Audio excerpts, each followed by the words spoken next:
WhiskyJason here, whiskey from the viewpoint of an American in Germany tasting rare and exotic whiskey. Signatory Vintage Cask Strength Collection Single Barrel.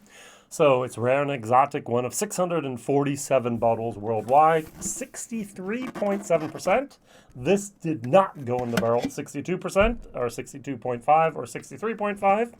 So this was distilled on the 6th of May 2008. And it was bottled on the 16th of February 2021. So this is a first fill ex-sherry butt. So Whiskybase number 182901, and you can get this bottle over here in Europe for 99 euros and 90 cents. So this is a €100 whiskey. And it's on all the shops still. So I had this bottle, and immediately I knew which comparison bottle I wanted to have. And it is the Glenallachie, this charming dram, 13 years old, from Uncharted Whiskey. Almost the same. So here we have May of 2008. Here we have September of 2007. Here we have February 2021. Here we have April 2021. Now, this is 50% because they added water from a first fill ex-sherry butt. Now, I have a little conspiracy theory at the beginning I'd like to share. The conspiracy theory goes like this. When distilleries start selling off casks, that could be a warning sign that the distillery is going to be sold. Well, let's take a look at this. Glenallachie was bought 2017 by Billy Walker from Chevis Brothers, so Pernod Ricard. And Pernod Ricard did not just have bourbon barrels or ex-bourbon barrels or distillery wood. They also had a few, not many, but a few, I'm sure, first fill sherry butts. This was made 2008, and so on, 2007, as I just said here. And this is way before, this is 10 years almost before Billy Walker actually bought the distillery. So what do I do as a distillery? If I'm going to sell my distillery, I'm going to make quick money. I'm going to liquidate some of my assets before I hand them over. And I'm going to liquidate some of my best assets, which are some of these sherry casks. Sell them off to brokers, make a couple €1,000 per thing, and why not? And that's what I'm sure they did. Now, the other thing can happen as well. After someone buys a distillery, sometimes they will also liquidate a few of their casks, or maybe quite a few, in order to get some cash flow generated very, very quickly. They'll go through the warehouse and say, not what I want, not what I want, not what I want, not what I want, boom, sell it. And so before and even after a sale of a new distillery, sometimes, not always, but it could happen, the mark will be not flooded, but will be saturated with some of these casks. So watch the market and see what's going to happen maybe there.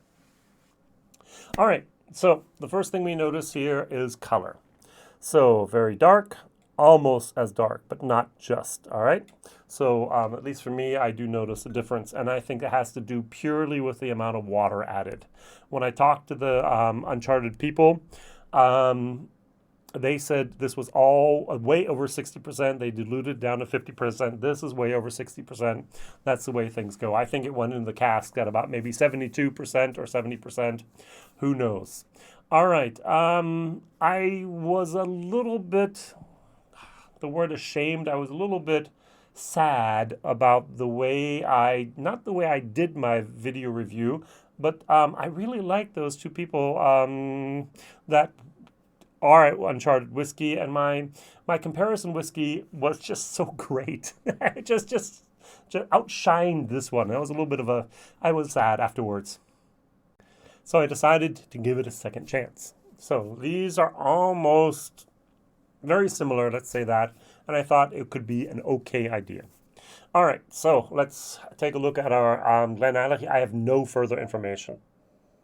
If I go here to Whiskybase, it at the moment has a overall rating of 87 points, which is not bad, 16 votes. Some people gave it a 90, some gave it an 80, any place in between.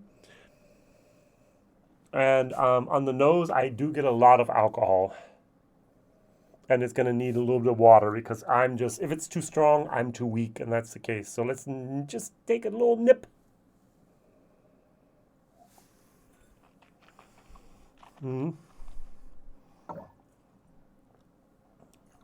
So I hope that people that buy cask strength collections from Signatory Vintage know that they can dilute it down to the ABV that I think this is the best. So this is straight from the cask, basically. Unchilled, filtered, no color added, and it's got a whopping, as I mentioned a few times, 62.7%. I'm going to take it down purposefully about to the 50% that I had over here. On the nose again, I get a little bit of a damp dunnage house. Not really good. It's somewhat a little bit earthy notes that come through. Dry fruits. Maybe some dark chocolate. Maybe a little brown sugar. Maybe a little bit of raisins. A lot of oak. But it's got a little bit of a moment of moldiness. All right, going over here. What I definitely get over here, and I did not have the first time I did it, I have to actually thank Donna. She gave me that, the idea here. Root beer, sweet wood, roots, a little bit of molasses moment. I'm getting a lot more of that than over here. This is a little bit more of an earthy red moment, and this is a little bit of a brown herbal moment. All right. They're still within 20% of each other, maybe even 15% to be honest. All right, cheers.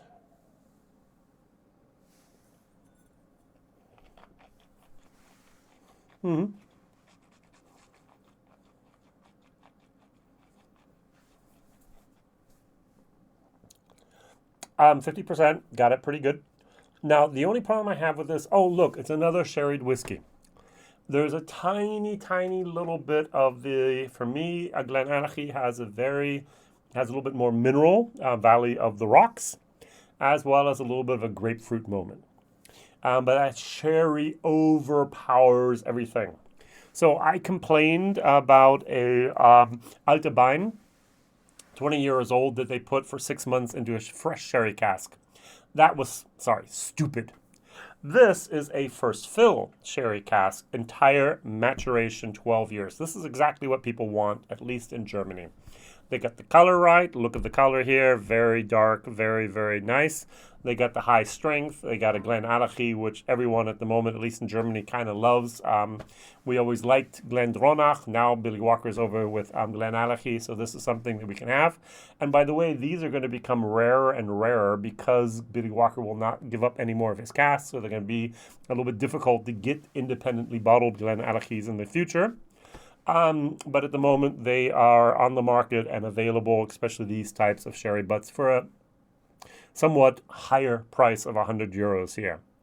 All right, so this is an average whiskey for me. This is something where I go, yeah, there's nothing wrong with it. If you want to have a sherried whiskey, go for it. This is like a sherry bomb. This is exactly what we want to have. We have a lot of other things out there. There's a Glendronach, that's its batch strength. We have a Tamdhu, which is batch strength. We have an Aaron, which is batch strength. We have a what did I not mention here? We have forgot one.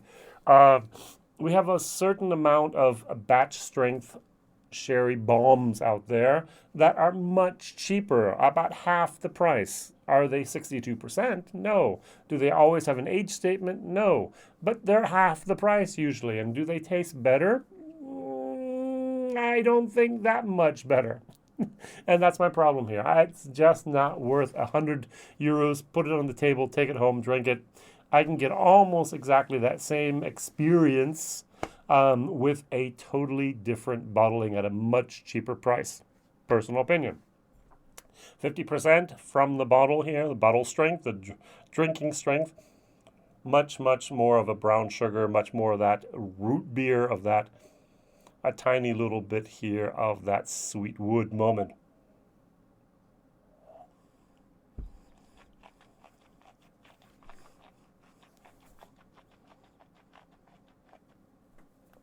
I personally like this better. I feel better. This is diluted down over 100 euros, let's say 105. This is not diluted down, so I get much more for my buck. For 100 euros, I would go with this any day of the week. Sorry, guys, at Uncharted Whiskey. My personal taste preference and my personal opinion. Okay, I don't feel bad now about not liking this whiskey as much as I hoped I had or would have. It's not a bad whiskey. It's just not my wheelhouse, not my favorite flavor profile.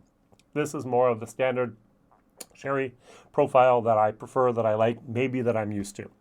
All right, so first of all, which Signatory vintage cask strength collection bottle have you found in the year 2021 that you would like me to review that I haven't yet here?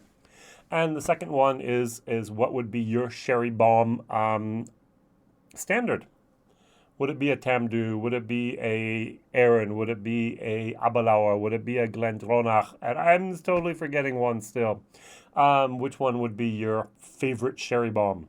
Thank you very much for watching. Thank you very much for liking. Thank you very much for subscribing. Thank you very much for sharing. All the best and see you soon. Whiskey Jason. Bye-bye.